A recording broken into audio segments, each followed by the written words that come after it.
Muy buenas tardes a todos aquí en Costa Rica y buenas noches para don Carlos allá en Barcelona, en España. Es un placer tenerlo por acá. Don Carlos Lozano Osuna, licenciado. Él está, como dijimos, en Barcelona, España, y nos trae el día de hoy la charla sobre blockchain, la pastilla azul en la Matrix digital. Permítame presentar a don Carlos, y él es analista de mercados con más de 8 años de experiencia en el sector del análisis técnico. También ha realizado inversiones tanto en mercados tradicionales como en criptomonedas, obviamente. Tiene su propio canal de YouTube, tiene también su comunidad privada en cuanto a inversiones, y su estrategia, como bien nos dijo, está basada en la libertad financiera y el cambio de paradigma tecnológico que el mundo de la cripto ofrece. Así que sean todos y todas bienvenidas a este 9º simposio de informática empresarial de la Universidad de Costa Rica. Y Carlos, es un placer tenerte por acá. Muchas gracias por haber aceptado.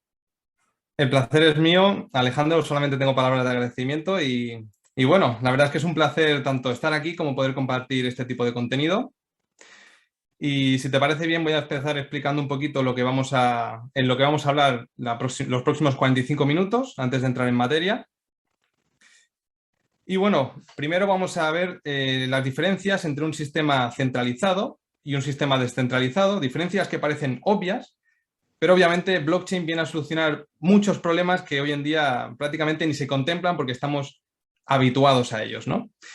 Y ejemplificaremos también, utilizaremos la política monetaria, utilizaremos el Internet, que todos conocemos hoy en día, y utilizaremos el sistema bancario actual.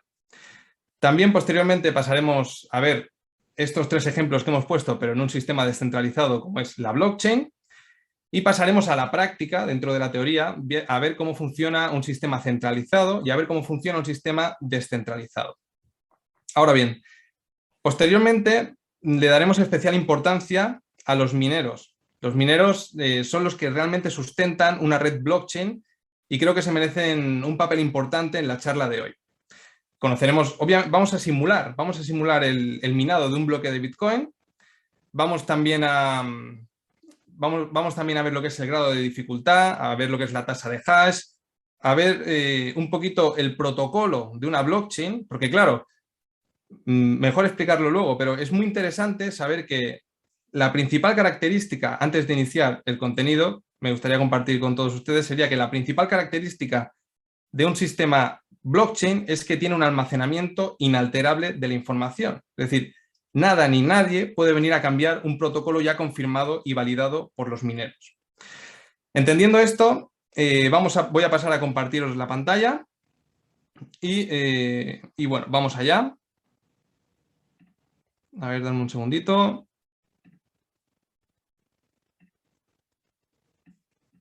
Que quiero ver que todo... Estoy transmitiendo en directo en el canal de YouTube y quiero ver que todo esté correcto, perdonad.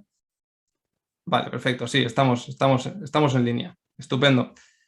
Bien, vamos a compartir. Voy a ocultar todo esto. Y voy a maximizar la pantalla. Pues bien, básicamente lo que tenemos delante es un sistema centralizado, algo muy resumido, y lo único que tenemos que ver es que todos los ejes dependen de uno central. Este eje central es el que controla al resto de las circunferencias que están alrededor del central, ¿no? Y vamos a ejemplificar, como hemos comentado anteriormente. Hemos hablado de política monetaria. Podemos poner en práctica, bueno, utilizar este ejemplo en estos momentos. La política monetaria, básicamente actual, depende de lo que hagan los bancos centrales. Es decir, si tenemos una emisión mayor o menor de la divisa, afectará a todos y cada uno de los ciudadanos que la posean, pero todos y cada uno de los ciudadanos no tienen potestad para decidir qué cantidad de divisa quieren en circulación. Esto es un sistema centralizado. Obviamente, si los ciudadanos tuviéramos potestad para eso, intentaríamos imprimir la mínima divisa posible, ya que, teniendo un conocimiento básico, sabemos que eso perjudica el poder adquisitivo del propio ciudadano. Aquí tendríamos, dentro de la política monetaria, un sistema centralizado. Vamos a pasar al Internet, un sistema que hoy en día todo el mundo utiliza, que está centralizado también. y que blockchain viene a solucionar un problema que en un futuro sin duda va a ser mucho más grave que ahora mismo, ¿no? No sé si entiendo que a muchas personas les habrá pasado que se conectan a una plataforma de streaming, esta plataforma no carga bien, o incluso podemos hablar de Netflix, podemos hablar de otro tipo de plataformas similares, las cuales cuando tienen una aglomeración de personas dentro de la propia red, se satura. Tarda en cargar, tiene que bajar la calidad, etcétera. Todo esto es porque realmente, por ejemplo, yo que soy creador de contenido, subo el contenido a una plataforma, esta plataforma tiene un servidor centralizado y este servidor centralizado da acceso a los usuarios. Esto pasa a solucionarlo blockchain de una manera increíble y maravillosa que luego posteriormente vamos a pasar a analizar también. También tenemos el sistema bancario. Hoy en día cualquier persona que quiera dinero del banco, dinero prestado, teniendo unos activos, teniendo una nómina fija mensual y teniendo una cantidad de dinero, tiene un patrimonio concreto, puede ir con eso a un banco, a otro, y unos le dirán que sí, otros le dirán que no, o todos le dirán que sí o todos le dirán que no.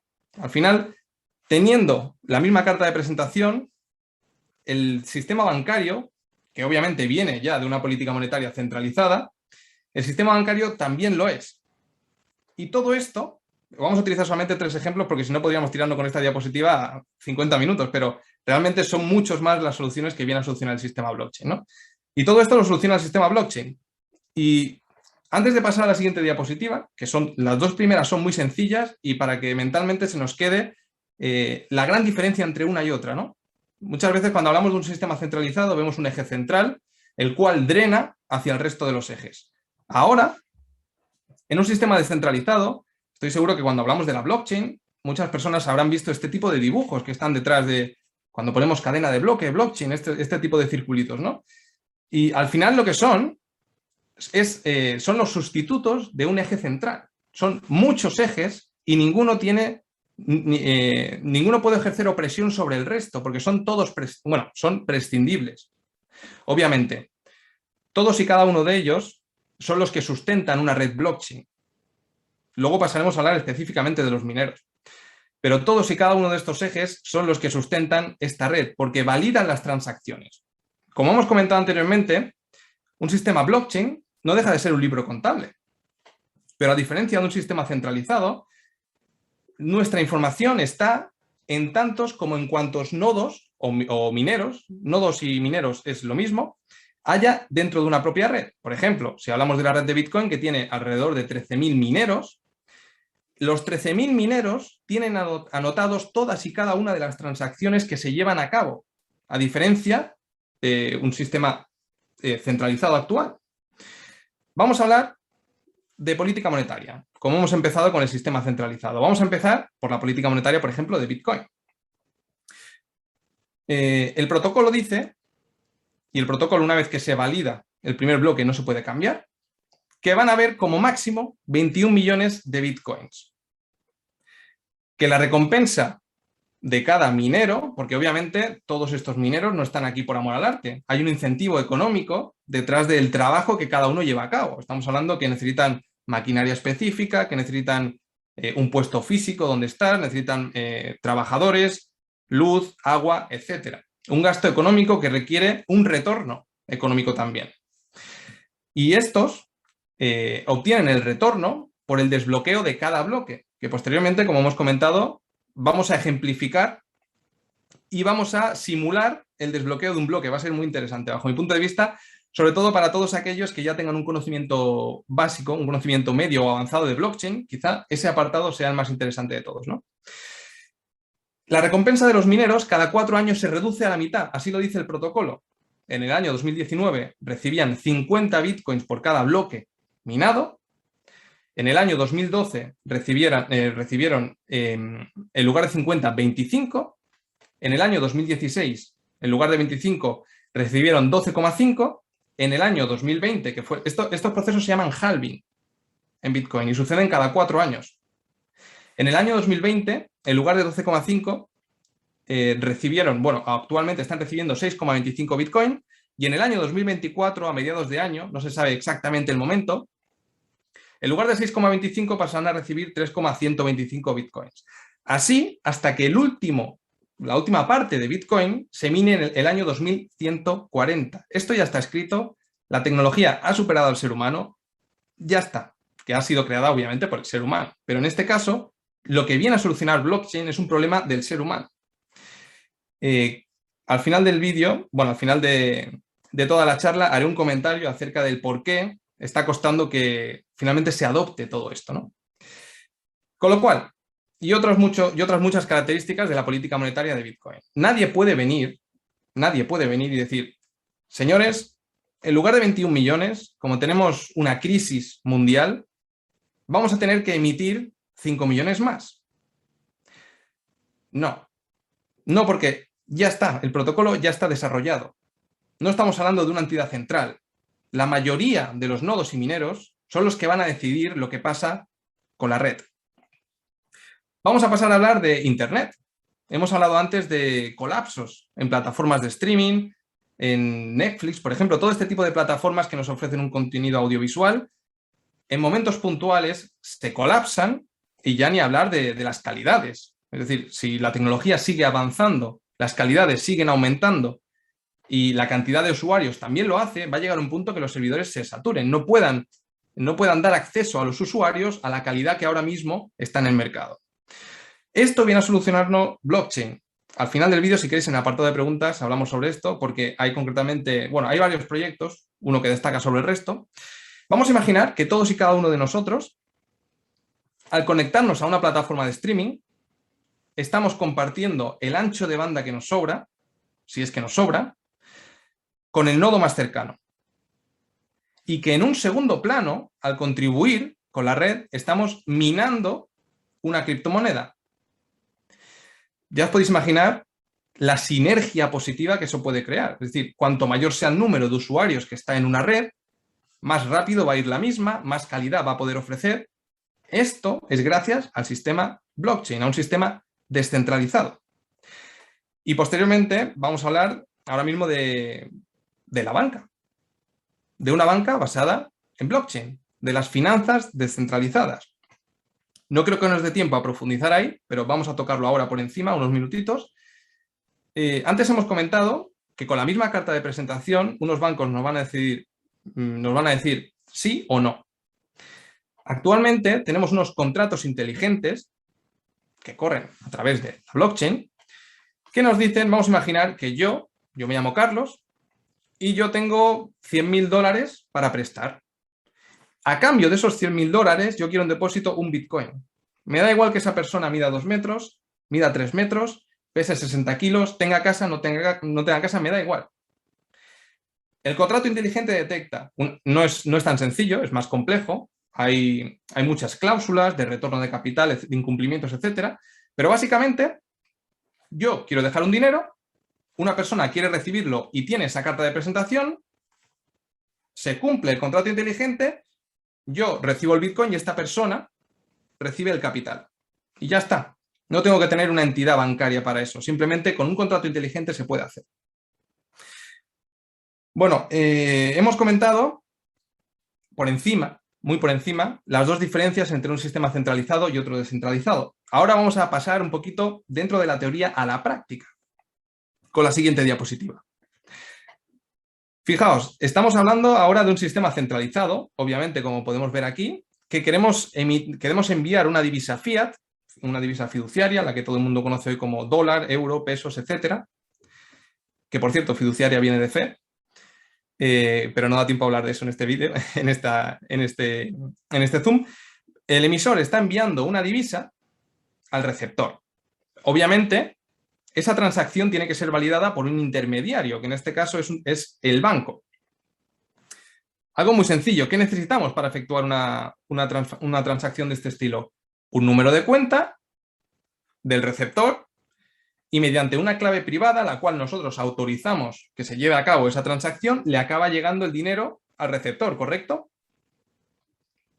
Ojo, siempre y cuando el intermediario esté de acuerdo. Siempre y cuando el intermediario esté de acuerdo, porque yo que estoy metido en el mundo de las criptomonedas, por ejemplo, muchos bancos ya te niegan que saques dinero, que lo emitas a ciertos países, al Reino Unido, etcétera. Luego, te peleas con ellos, acabas perdiendo 2 semanas, unas 5 horas y finalmente te acaban validando la transacción.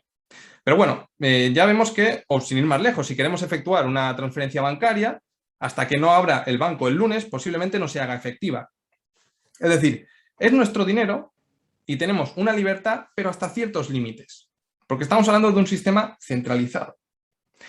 Vamos a pasar a ver ahora cómo funciona un sistema descentralizado que corre a través de una blockchain y vamos a hablar del sistema.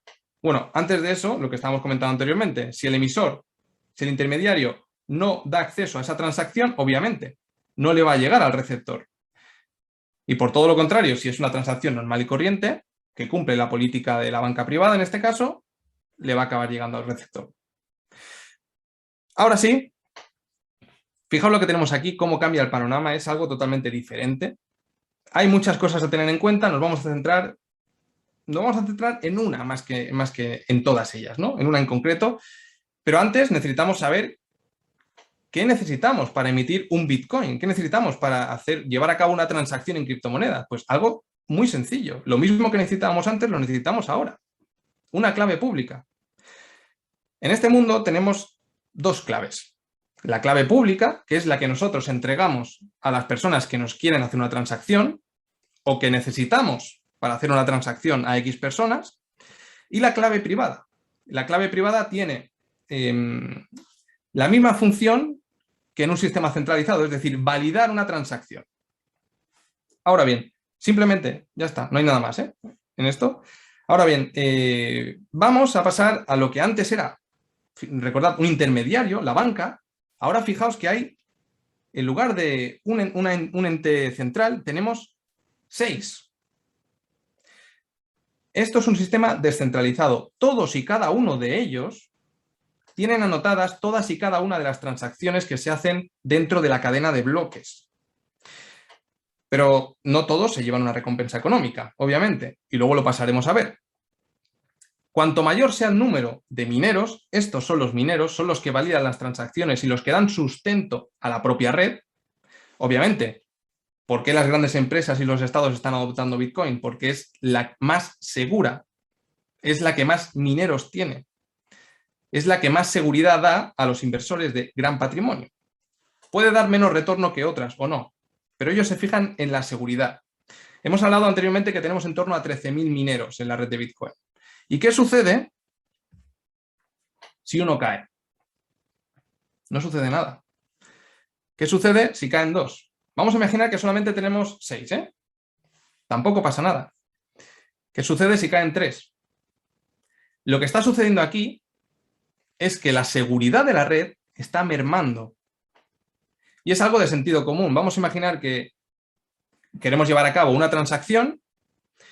Cuanto mayor sea el número de personas que la está validando, más segura es. Es decir, si solamente tenemos 3 validadores y 2 se ponen de acuerdo para llevar a cabo una transacción fraudulenta, lo van a conseguir. Pero si tenemos 13.000 y estamos hablando que los mineros reciben una recompensa en la criptomoneda, en este caso en Bitcoin, en la que están minando, si se conoce que la red es hackeada, el activo pierde valor. Y eso irá en contra del incentivo de los propios mineros. Con lo cual, ellos nunca, nunca, nunca van a validar una transacción ilegal. Tampoco se puede y posteriormente lo pasaremos a desarrollar.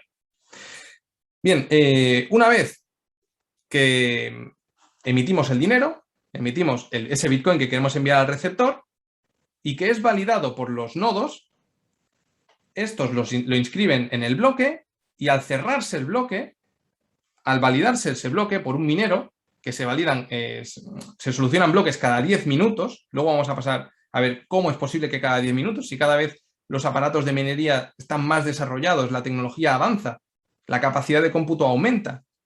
¿Por qué cada bloque en el año 2009 se minaba cada 10 minutos y ahora no se mina cada 7 minutos, por ejemplo? Esto tiene una explicación, la verdad, muy bonita, ¿no? Y es al final lo que sustenta todo este ecosistema. Avanzamos, estamos hablando en todo momento de la minería. Bueno, obviamente, yo creo que ya lo damos por hecho, pero cabe comentarlo también. No vamos a ir al monte a minar bitcoins. No vamos a utilizar maquinaria pesada para minar bitcoins. Es algo intangible. no vamos a explotar canteras. Necesitamos otro tipo de maquinaria. Necesitamos otro tipo de maquinaria que pueda hacer frente a las nuevas tecnologías. Y estamos hablando de softwares específicos para el minado, en este caso de Bitcoin. Todos estos softwares son los que están validando continuamente todas y cada una de las transacciones que se llevan a cabo en la red de Bitcoin. Todas y cada una de ellas. Cada software no es un minero. Un minero es una dirección, la cual puede recibir un capital, pero cada minero puede tener cientos de estos softwares. ¿Vale? Esto es la minería de Bitcoin. Ahora bien, creo que vamos a hacer un ejercicio bastante interesante. Primero, vamos a ir a ver lo que tiene cada bloque, porque es algo más complejo. Fijaos, lo que tenemos a mano derecha es el contenido de un bloque. El contenido de un bloque. Primero, necesitamos la raíz de Merkle. ¿Qué es la raíz de Merkle? Bueno, la raíz de Merkle es el último hash de todas las transacciones que se han llevado a cabo en un bloque. En cada bloque caben 2000 transacciones aproximadamente. Como hemos comentado anteriormente, vamos a simular el minado de un bloque, pero no lo vamos a hacer con 2000 transacciones, lo vamos a hacer con 4 transacciones. Lo vamos a hacer con la transacción de Carlos, la transacción de Laura, la transacción de Pedro y Ana. Posteriormente, se introduce el timestamp. Son los segundos desde el año 1970. A continuación iría el grado de dificultad. Vamos a trabajar en todo momento con el hash, bueno, una función de hash que es el logaritmo SHA-256, que es un chorro de 256 bits, los cuales solamente nos interesan los iniciales. Cuanto mayor sea la dificultad de Bitcoin, más ceros habrán al inicio. Es decir, para desbloquear un bloque, que posteriormente lo veremos, más ceros tendremos que encontrar, ¿no? En ese nonce, que lo pasaremos a ver a continuación. Después de la dificultad, que nosotros le pondremos 1 de dificultad para conseguir el desbloqueo de ese bloque, porque si no nos podríamos tirar aquí días, con mi capacidad de cómputo, obviamente. Posteriormente necesitamos introducir el hash del bloque anterior. Esto también lo pasaremos a ver luego, y es bastante sencillo. Y es un poquito la magia de la cadena de bloques, que cada bloque está conectado con el anterior y con el siguiente, y que si cambiamos una sola transacción, un solo dígito del bloque anterior, merma por completo el resto de la cadena. Luego la versión código también hay que introducirla, esto es un dato que proporciona la cadena, sin más. Y finalmente el nonce. El nonce es la prueba de trabajo, el ensayo y error, la fuerza bruta. La maquinaria que hemos visto antes, su principal función es introducir números aleatoriamente. Necesitamos capacidad de cómputo. Y es lo que nos proporciona este tipo de maquinarias, capacidad de cómputo. Bien, vamos a pasar a desbloquear un bloque. Vamos a intentarlo por lo menos. Hemos comentado que tenemos 4 transacciones. Una se llama Carlos. Voy a salir un poquito de aquí. Ahí está. Carlos y Laura. Fijaos, vamos a desarrollar la raíz de Merkle. Empecemos con Carlos. A ver, un segundo. Perfecto. Aquí lo tenemos. Genial. Carlos hemos dicho. Ahora lo que tenemos que hacer es un hash de la transacción Carlos. El hash, para todo aquel que no lo sepa, es básicamente mediante un dato de longitud variable, en este caso Carlos, longitud variable porque Carlos tiene una longitud mayor a Ana, por ejemplo, y una longitud menor que Fernando. En este caso vamos a introducir palabras, pero para hacerlo todo mucho más sencillo, solamente. Mediante unos datos de longitud variable se genera y un logaritmo matemático es una función criptográfica que mediante un logaritmo matemático y de un input con una longitud variable, el input que ahora vamos a introducir nosotros, que es Carlos, genera un output con una longitud invariable. En este caso, el SHA-256 nos proporcionará un chorro de 256 bits posteriormente. ¿Vale? Bien, Carlos, fijaos que aquí abajo, cada dígito que yo toco, cada dígito que yo cambio, me cambia el hash en su totalidad. Esto va a ser interesante. Carlos, aquí tenemos el hash de Carlos. Lo copiamos, nos vamos a sería otro apartado, en el cual aquí vamos a poner el hash de Carlos y ahora pasaremos a Carlos, ubicar. Dime. Disculpas, pero no estamos viendo lo que estás diciendo. Qué pena. ¿No estáis viendo? Vale, perfecto. No, esa parte de ahí no, perdona. No, volvemos, no hay ningún problema. No hay ningún problema. A ver. Vale. ¿Ahora lo veis, Alejandro? Sí, ahora sí lo estamos viendo. Gracias. No, gracias a ti. Y gracias por avisar. Empezamos de nuevo, no hay ningún problema. Ya hemos comentado anteriormente que teníamos 4 transacciones para resumirlo todo mucho, porque son 2000 las que entran dentro de un bloque. Y aquí poníamos Carlos. Aquí abajo fijaos que tenemos el hash. Cogemos el hash de Carlos y lo ubicamos aquí, porque vamos a hacer el hash de las 2 transacciones. Ahora vamos a ir a por Laura. Laura, fijaos que aquí el hash es totalmente diferente. Es decir, de un input con una longitud variable se genera un output con una longitud fija y una serie de caracteres determinados. Copiamos el hash de Laura. A efectos visuales lo vamos a poner en la parte de abajo, pero realmente iría todo seguido y se hashearía por partida doble. Aquí vemos que tenemos un hash. Este es el hash de las 2 transacciones anteriores. Ahora nos vamos a ir aquí y pegamos el hash de las 2 transacciones. Vamos a hacer lo mismo con Pedro y Ana. Pedro, que tiene un hash totalmente diferente. Venimos aquí, borramos los 2 anteriores. Y ahora, Ana. Ana. Aquí lo tenemos. Lo mismo, ya sabemos que iría seguido, pero bueno, a efectos visuales lo vamos a poner en la parte inferior. Y ya tenemos el hash de las 2 transacciones de Pedro y de Ana. Bien, lo ubicamos aquí. Y ahora, para sacar la raíz de Merkel, ya estamos en la parte final. Esto es mucho más complejo, pero lo hemos resumido mucho a efectos prácticos. Vamos a coger el hash de la transacción Carlos y Laura y el hash de la transacción Pedro y Ana. En este caso, vamos a borrar estas 2. Esta es la transacción, este es el hash de Carlos y Laura. Y ahora vamos a hacer lo mismo con el hash de Pedro y Ana. Lo ubicamos debajo, ya sabemos que iría seguido. Y aquí tenemos la raíz de Merkel. Esto es la raíz de Merkel. Y esto se hace a medida que se van añadiendo transacciones al bloque hasta llegar a un total aproximadamente de 2000 transacciones. Aquí ya habríamos llegado a un punto inicial, muy inicial para desbloquear un bloque. Ahora vamos a ir con el timestamp. Bueno, ya tenemos la raíz de Merkel. Vamos a hacer una cosa. Vamos a minar un bloque. Vamos a intentar, nos venimos aquí. Vamos a ubicar aquí la raíz de Merkel. Aquí la tenemos. Esto también iría unido al timestamp, pero bueno, a efectos visuales lo vamos a poner aquí debajo. El timestamp lo tenemos aquí, es muy accesible. Son los segundos desde el año 1970. Lo copiamos y lo ubicamos en la parte de abajo.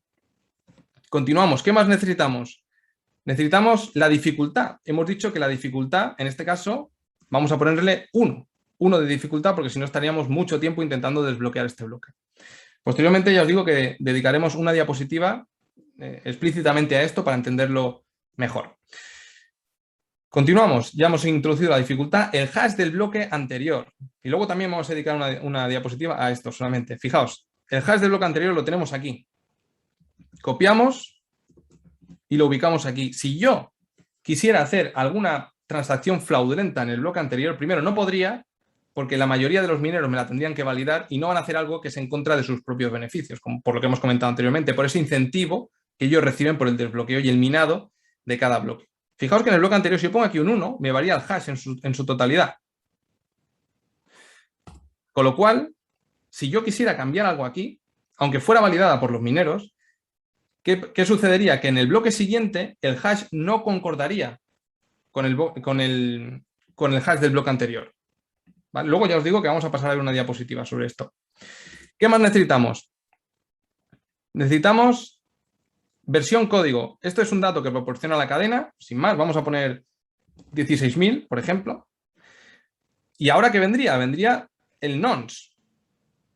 Realmente todo lo que hemos hecho no podemos decir que sea improductivo, pero no hemos optado en ningún momento al desbloqueo de cada bloque, de este bloque, en ningún momento. Ahora viene el nonce, la hora de la verdad. Nos hemos estado preparando para este momento. ¿Qué es el nonce? El nonce es intentar solucionar un problema matemático que no tiene una solución matemática. Es a base de ensayo y error, a base de fuerza bruta. Por eso consumen tanto las máquinas de minado. Porque están introduciendo números de una manera aleatoria, continuamente y con una velocidad. Bueno, la red de Bitcoin actualmente está en unos 170 exahashes por segundo. Es una auténtica barbaridad. Con lo cual, vamos a intentar desbloquear este bloque nosotros. Obviamente mi capacidad de cómputo es lamentable, pero bueno, tendremos que tener un poquito de paciencia. Fijaos, 1, 2, vamos a ir introduciendo números de una manera aleatoria. Ya lo tenemos. El número 123.412 nos ha permitido desbloquear este bloque. ¿Por qué? Porque necesitábamos solamente un 0. Y fijaos aquí en el hash, que el hash empieza por un 0. Fijaos en el hash del bloque anterior, que empezaba por 4 ceros. Nos costaría muchísimo más encontrar un número en el cual los 4 primeros dígitos fueran 0. Eso es la dificultad. Y ahora mismo lo que acabamos de hacer es desbloquear un bloque. ¿Qué tenemos que hacer? Informar al resto de la cadena. El resto de la cadena comprueba que el 123.412 es el número correcto, la valida, y en la diapositiva siguiente vamos a ver algo muy interesante que nos llamará la atención, no lo voy a decir aún. Cómo se lleva el incentivo económico el minero que ha desbloqueado este bloque, ¿no? Básicamente esto es lo que tendríamos en un bloque. Obviamente cada transacción, cada raíz de Merkle va a ser diferente, el timestamp va a ser diferente en todos y cada uno de ellos. La dificultad sí que es una cosa que se puede repetir porque se va ajustando a la capacidad de cómputo de la red. El hash del bloque anterior es algo que varía continuamente y la versión código también, con lo cual la capacidad de colisionado de los bloques, es decir, que cada bloque tenga el mismo hash que otro, ya validado por la red, es ínfima. Prácticamente es imposible, es algo imposible. Y también algo muy interesante es que hemos dicho que aquí arriba introducimos un input y nos genera un output, que es el hash, ¿verdad? De un input podemos sacar un output, pero no al revés. Del output no podemos sacar el input. Esto es algo importante a tener en cuenta. Por eso es inhackeable la red, porque una vez que se valida un bloque, nadie puede acceder a él. Y es uno de los problemas, posibles problemas, que puede suceder cuando los ordenadores cuánticos se lleven a cabo ya de una manera organizada y comprobada. Sí que es posible que de ese output, para todas aquellas billeteras que no se hayan actualizado de Bitcoin, sí que es posible que tengamos problemas con eso. Para todos aquellos Bitcoin que se hayan perdido, solamente para eso, ¿vale? Pero bueno, eso ya pertenece a otro tema. Vamos a ir con la siguiente diapositiva. Entiendo que más o menos se ha entendido todo esto. Ahora, en el bloque siguiente tendríamos que introducir lo mismo, la raíz de Merkle, con otro tipo de transacciones, el timestamp, la dificultad, el hash del bloque anterior, la versión código, y iríamos a trabajar rápidamente sobre el nonce, que es hacia donde tenemos que ir para desbloquear el bloque, ¿no? Bien, continuamos con las diapositivas. Y pasamos a esto. Fijaos, salta a la vista la primera transacción que hay en cada uno de los bloques, que está en color verde. Y antes hemos comentado algo, cómo reciben ese incentivo todos y cada uno de los mineros que desbloquean el bloque. Una vez que el resto de la cadena le valida esa transacción, ellos se inscriben en una transacción con la recompensa que haya en ese momento, actualmente en 6,25 bitcoins, lo hemos comentado, a su propia dirección. Y vuelta a empezar. Todos los mineros ponen las orejas a ver todas las transacciones que se están llevando a cabo y empiezan de nuevo una vez que validan todas las transacciones, timestamp, etcétera, etcétera, etcétera. Y como veis aquí, cada bloque siguiente tiene una huella dactilar. Esa huella dactilar es el hash del bloque anterior. Si cambiamos un solo dígito en el bloque anterior, varía por completo nuestra huella dactilar. Vamos a imaginar que alguien consigue acceder al bloque número 2 y hace un cambio. En el bloque número 1, que sería este, no se va a dar cuenta nadie que ha sucedido un cambio. Sin embargo, si cambiamos un solo dígito en una de las transacciones que se ha llevado a cabo dentro del bloque 2, ya sabemos que va a variar por completo el nonce, el resultado final.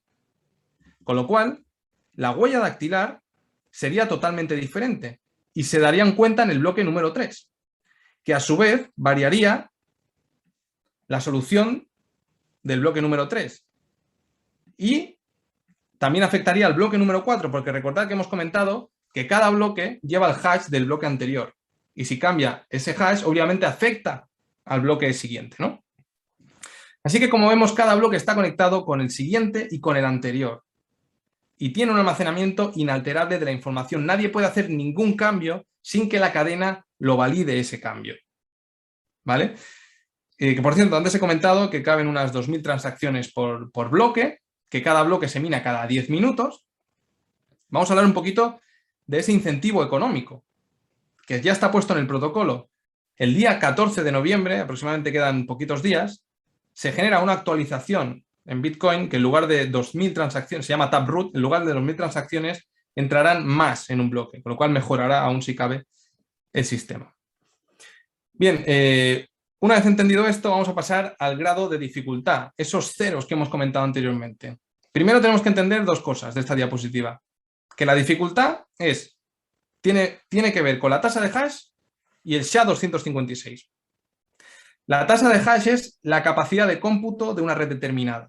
En este caso hemos comentado antes que Bitcoin tiene una capacidad de cómputo de 170 exahashes por segundo.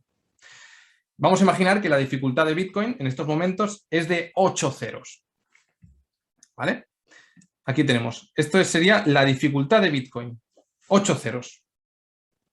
De los cuales, del SHA-256, que es el logaritmo, es una función hash, que es el que nos va a servir, como hemos visto antes, cuando introducíamos en el nonce ciertos dígitos afectaban al hash y la capacidad de cómputo, la maquinaria de Bitcoin en este caso lo que hace es introducir números hasta que dé con un hash de 8 ceros. En ese momento levanta la mano, informa al resto de la cadena y si el resto de la cadena le valida la transacción, se anota una transacción a su propia billetera con los Bitcoin que hayan en esos momentos, ¿no? Sabemos que en el año 2024, en lugar de 6,25, por el protocolo de la red, serán 3,125. Y eso se irá reduciendo con el paso del tiempo.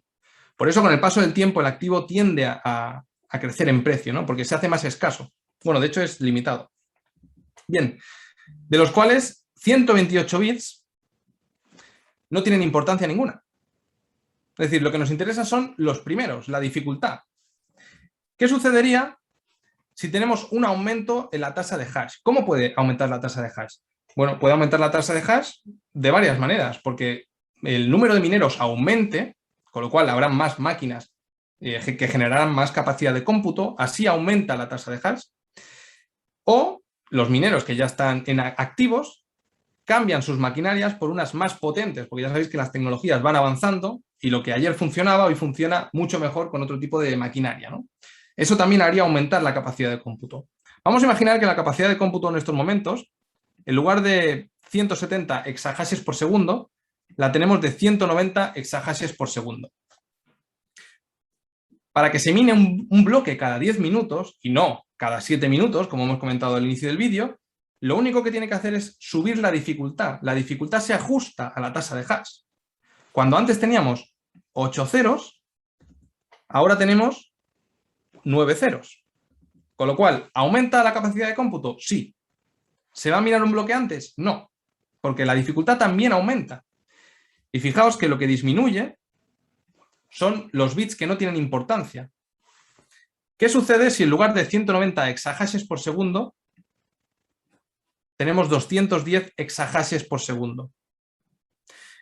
Que la dificultad aumenta de nuevo y los bits que no tienen importancia disminuyen. Ahora bien, vamos a imaginar que, por ejemplo, a China se le ocurre prohibir la minería.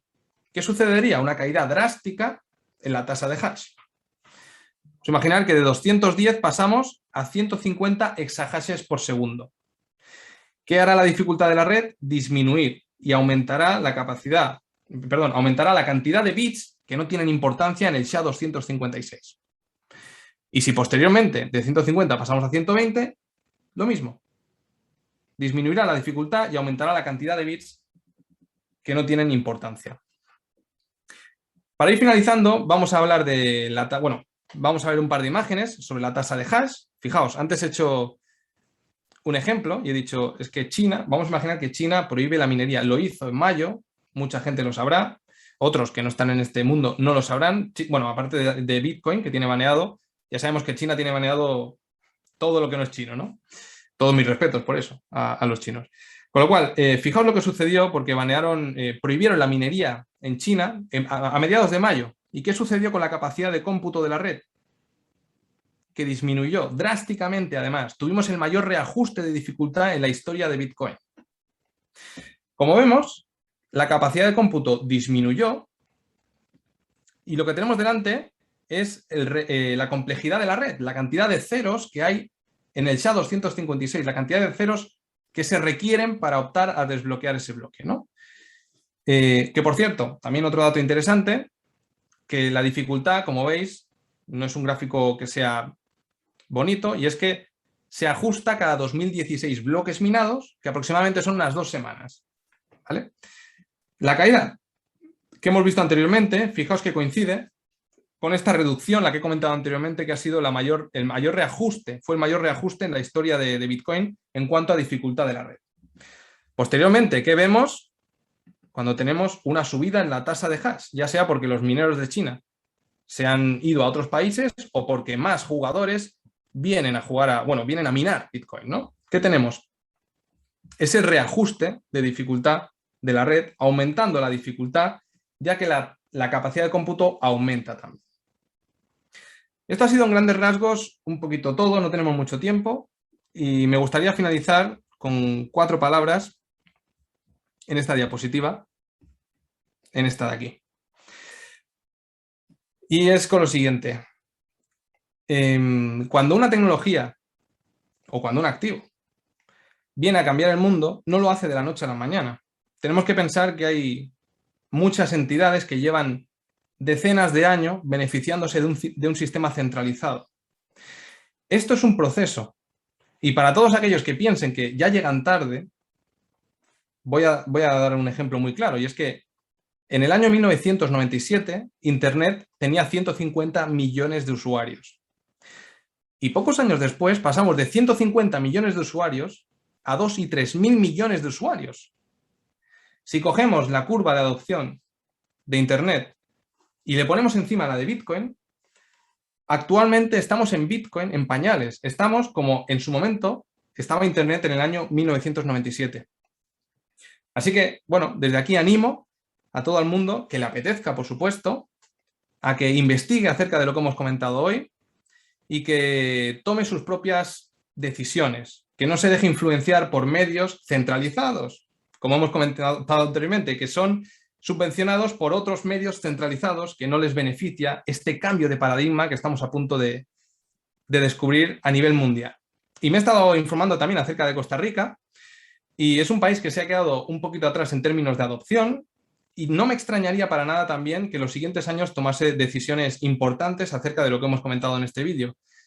Así que, bueno, espero haber contribuido con los holders, espero haber contribuido con la comunidad y, por supuesto, con este simposio tan interesante sobre informática empresarial. Y por mi parte, ya está. Muchísimas gracias a todos. Muchas gracias, muchas gracias. Vamos a la parte entonces de preguntas, Carlos, si te parece.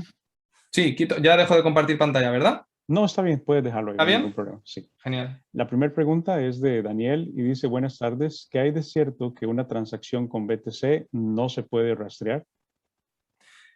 La trazabilidad existe, es decir, tú cuando llevas a cabo una transacción lo haces desde una ubicación concreta. Al final, que el sistema centralizado que estamos hablando hasta ahora no tenga los medios para llegar ahí, no significa que en un futuro muy cercano sí que los tenga. No hay una trazabilidad absoluta, no hay una opacidad absoluta. Sí que se podría llegar a trazar cualquier transacción. Muy bien. Segunda pregunta, Isaac Brenner dice, buenas tardes, ¿cuáles consejos o primeros pasos le darías a alguien que desea entrar en este mundo de Bitcoin? Pues primero que me siga en mi canal de YouTube.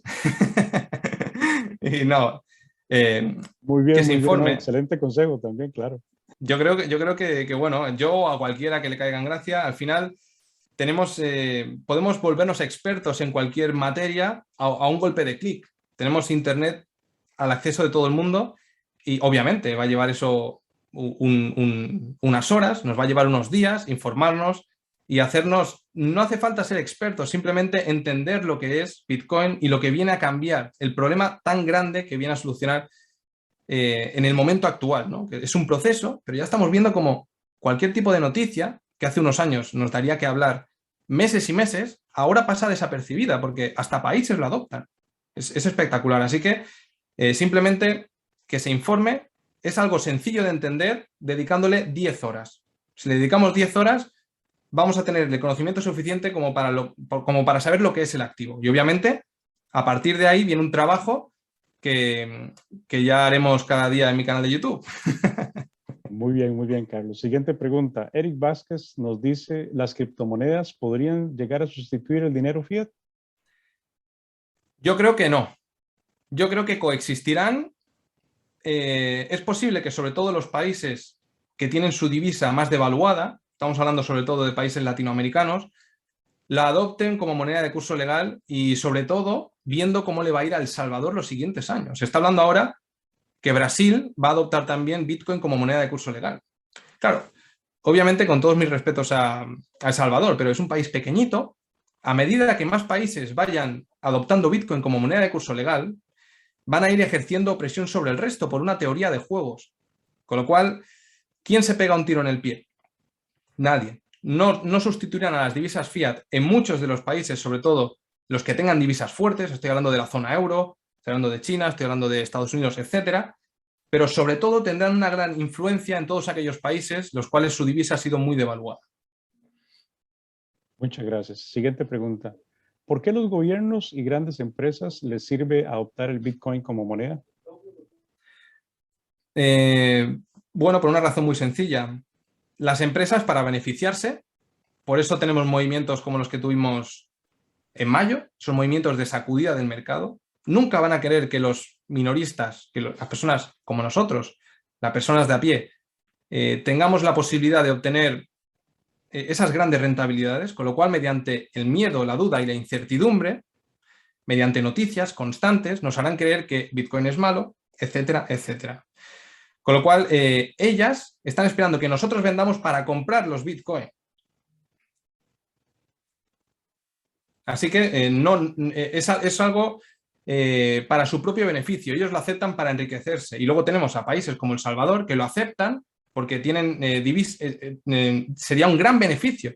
Cuando vean realmente los otros países lo que va a subir el PIB de El Salvador a medida que Bitcoin vaya avanzando, va a ser espectacular. Así que realmente no hay una empresa detrás de Bitcoin que se beneficie de las compras del propio, sino todos aquellos que compramos, todos aquellos que somos holders, nos vamos a beneficiar con el paso del tiempo, ya sean empresas, ya sean países o jugadores pequeños como nosotros.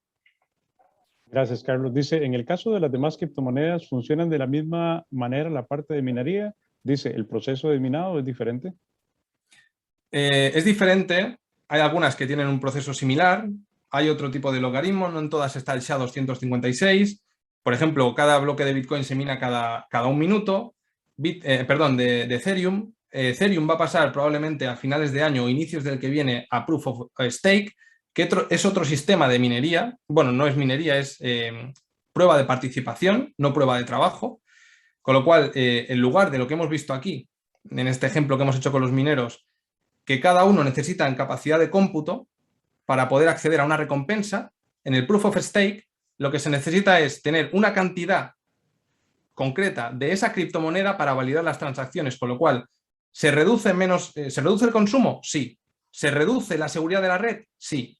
Por eso precisamente Bitcoin jamás será, bueno, o dudo mucho que sea Proof of Stake, porque el principal valor es la seguridad. Excelente. Dice, buenas tardes, dice Mario, ¿se puede aplicar el uso de la blockchain en la gestión de las finanzas públicas? Se podría, lo que pasa es que creo que es algo complejo. Es algo complejo y que finalmente lo que acabarán es adoptando estas tecnologías y la llevarán un poquito a un territorio centralizado. Se podría llevar. Bien, una pregunta más dice, ¿podrían existir en la blockchain algo parecido a los bancos como préstamos en Bitcoin u otras criptomonedas?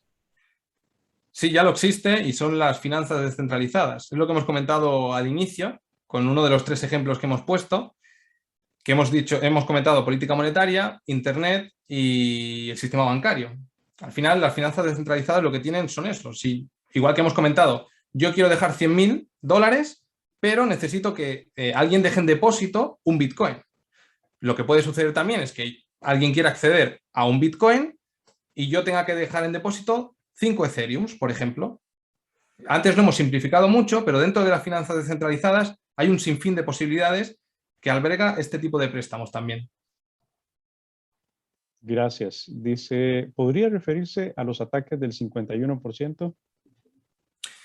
Sí, los ataques del 51% va un poquito en contra de los beneficios de los propios mineros, que al final es sentido común. Es decir, por cierto, no lo hemos comentado anteriormente, pero sí, China tenía más del 50% de la tasa de hash, con lo cual más del 50% de las validaciones eran por parte de China, y esto que ha sido negativo en el corto plazo ha sido un gran beneficio para el ecosistema en el medio plazo, porque la tasa de hash se ha distribuido en muchos países. Y al final ha beneficiado justamente lo que vamos a abarcar ahora mismo, que son los ataques del 51%.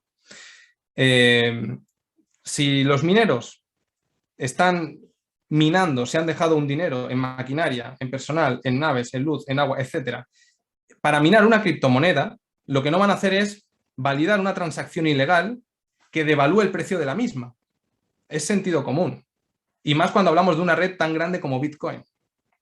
Con lo cual va en contra de los propios intereses de los mineros. Nadie va a hacer eso. Es algo totalmente inviable.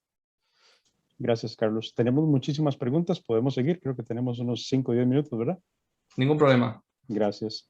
Dice, ¿puede pasar que uno invierta $1,000 en Bitcoin y genere 2% diarios, por dar un ejemplo?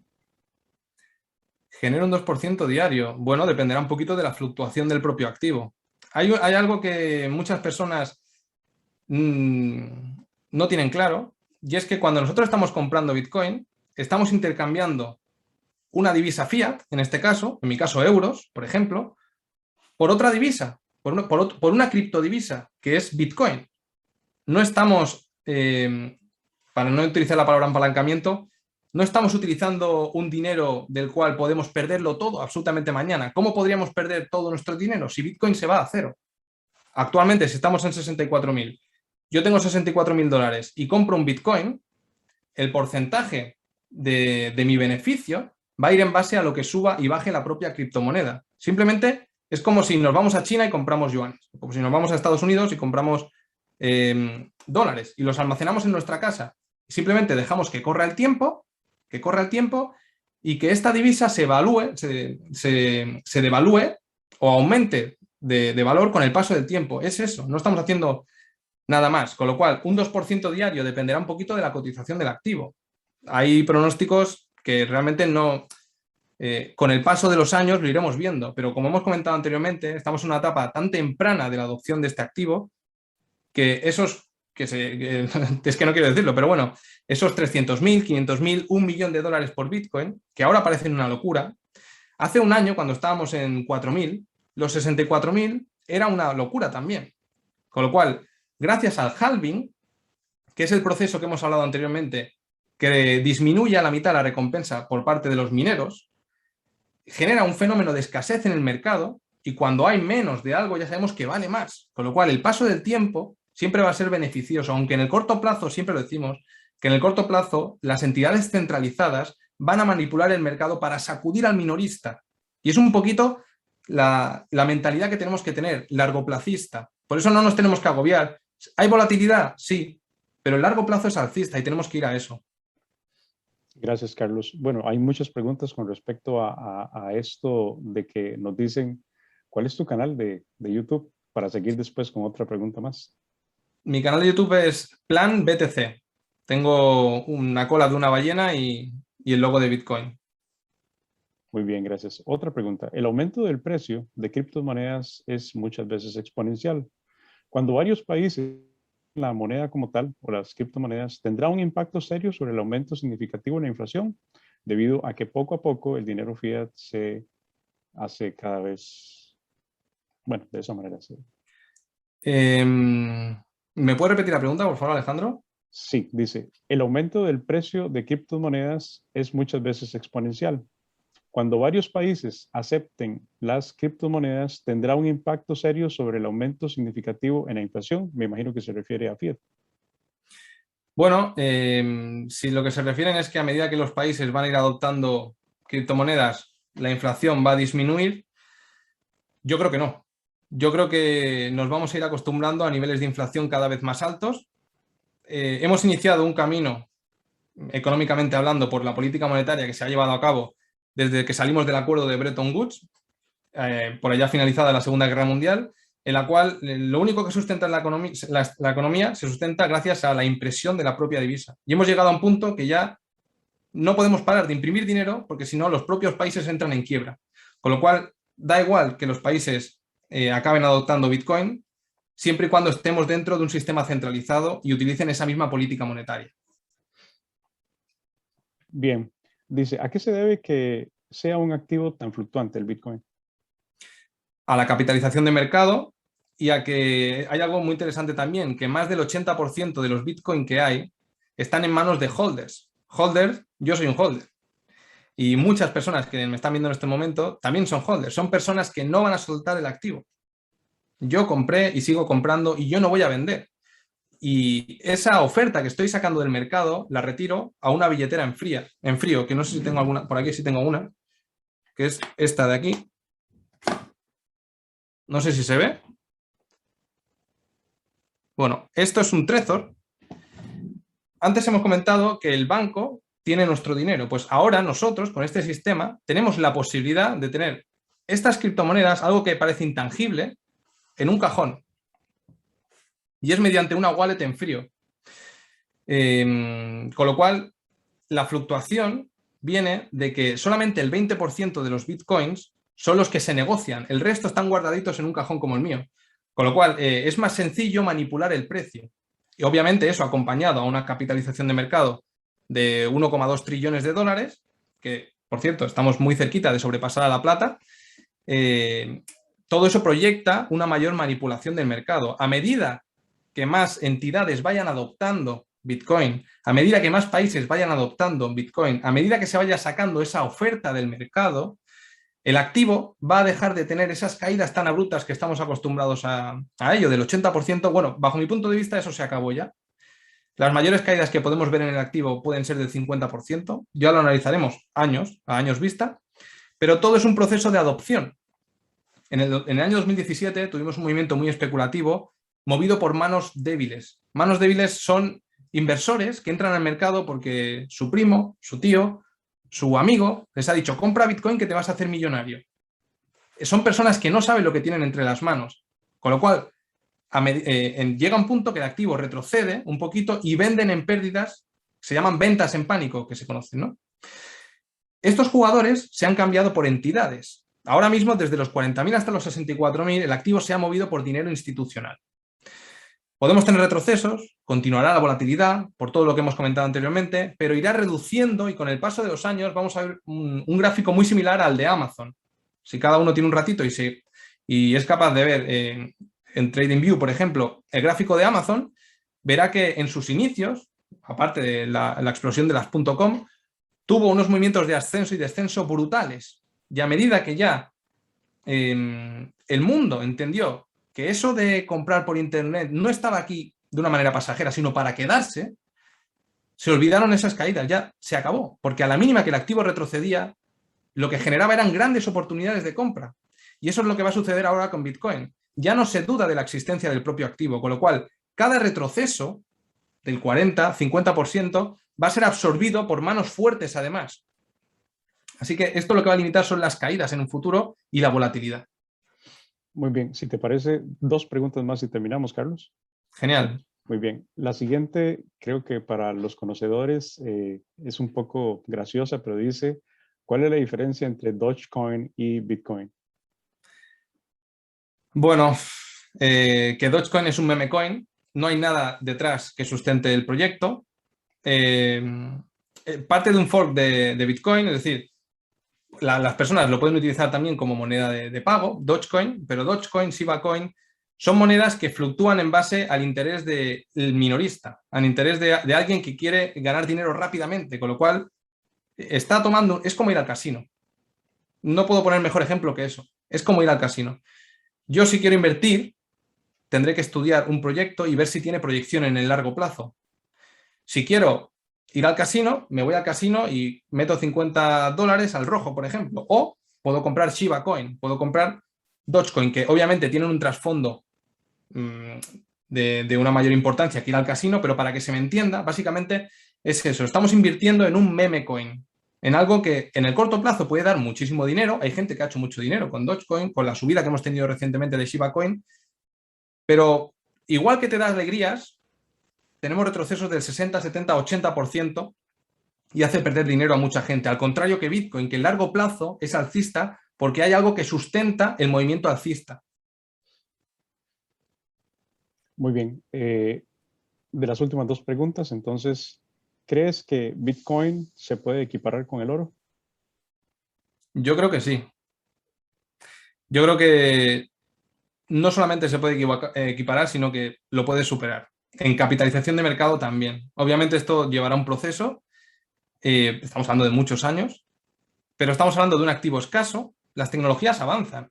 Yo me puedo ir a la otra punta del mundo y no necesito llevar 1 kilo de oro para subsistir. En el aparatito que hemos visto anteriormente, yo puedo llevar todo mi capital ahí. Estamos hablando de un sistema de blockchain escaso, que fácil de comercializar, es decir, se puede comprar y vender rápidamente, con lo cual yo creo que las características en estos momentos de la historia, no estoy diciendo que recientemente, por ejemplo, en el año 2009 se pudiera equiparar, porque Bitcoin tenía que demostrar mucho, pero ya lo está haciendo, ya está actuando de reserva de valor y de vehículo de riqueza a su vez. Sin ir más lejos, las caídas que hemos tenido recientemente en las bolsas, hace un par de semanas, fueron con Bitcoin subiendo. ¿Y por qué subía Bitcoin mientras el resto de los activos estaba de capa caída y cayéndose? Precisamente porque es el activo más con un potencial más grande para refugiarnos de la inflación. Incluso hasta el oro estaba cayendo. Así que sí que creo que puede equipararse al oro e incluso superarlo en un futuro, en unos 8 o 10 años. Muy bien, Carlos. Creo que hemos superado las expectativas en cuanto a preguntas. Tenemos muchísimas, no las vamos a tocar todas, pero voy a resumirte la última pregunta en dos, ¿está bien? Dice, desde su experiencia y tomando en cuenta que el precio actual de Bitcoin es aproximadamente de $64,000, ¿a qué precio podría llegar Bitcoin en el próximo año? Y con esa misma pregunta, para poder cerrar, te diría, mucha gente nos está preguntando qué opinión tienes sobre NFTs y sobre los juegos de NFTs. Esas dos preguntas en una, por favor. Pues a las previsiones de Bitcoin, yo pienso que este año podremos acercarnos entre los 95.000 y los 100.000 este año o inicios del siguiente trimestre, y que a finales de año siguiente o durante generaremos otro máximo superior a este. Es precisamente por lo que hemos comentado anteriormente, que el dinero está cambiando de manos, estamos limitando las caídas, la adopción está explotando. Por eso he comentado anteriormente que es muy interesante para todos aquellos que no estén informados acerca de Bitcoin que lo hagan, porque es una etapa muy temprana del activo, ¿no? Con lo cual, podríamos estar hablando que para finales del año que viene, precios de 110.000, 105.000, teniendo en cuenta que haremos un máximo a finales de este año o principios del que viene, tendremos un retroceso y posteriormente hay que recuperar todo lo perdido. Con lo cual, a finales del año siguiente o mediados, podríamos llegar a los niveles de este máximo e incluso superarlo. Esto es especular mucho porque tenemos que ir analizando todos los sucesos que van aconteciendo al mercado, pero a priori ese podría ser un escenario conservador. Y respecto a los NFTs y los juegos de Play to Earn, creo que son el futuro. Creo que son el futuro. Y muchas veces pongo un parangón similar con lo que pienso sobre los NFTs de los equipos de fútbol.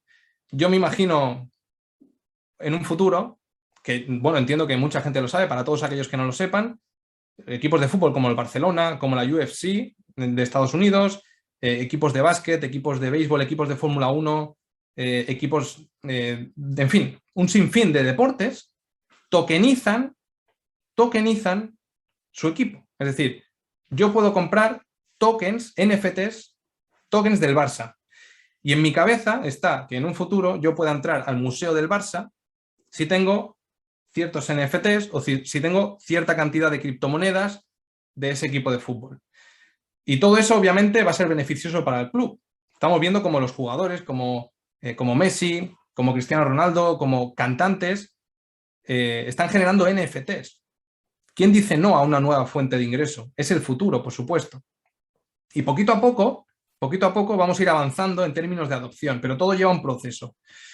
Y para cerrar, con los juegos Play to Earn, creo que actualmente solamente tenemos un juego que haya demostrado que puede ser sostenible en el largo plazo y es Axie Infinity. Es un juego que, por cierto, yo estoy en él como escuela. Yo tengo una escuela de Axie Infinity. Hice un estudio de mercado. La política monetaria de los juegos hay que llevarla muy bien porque si no, rápidamente el juego se te descapitaliza y pierde el interés. Axie Infinity y otros muchos que acabarán saliendo, creo que pueden dar grandes posibilidades para adquirir capital, y en este caso estamos hablando de un beneficio que ahora mismo está dando Axie Infinity, con un equipo medio de $1.500, puedes obtener un retorno siendo becado, porque becado es quien no compra el equipo, pero sí juega.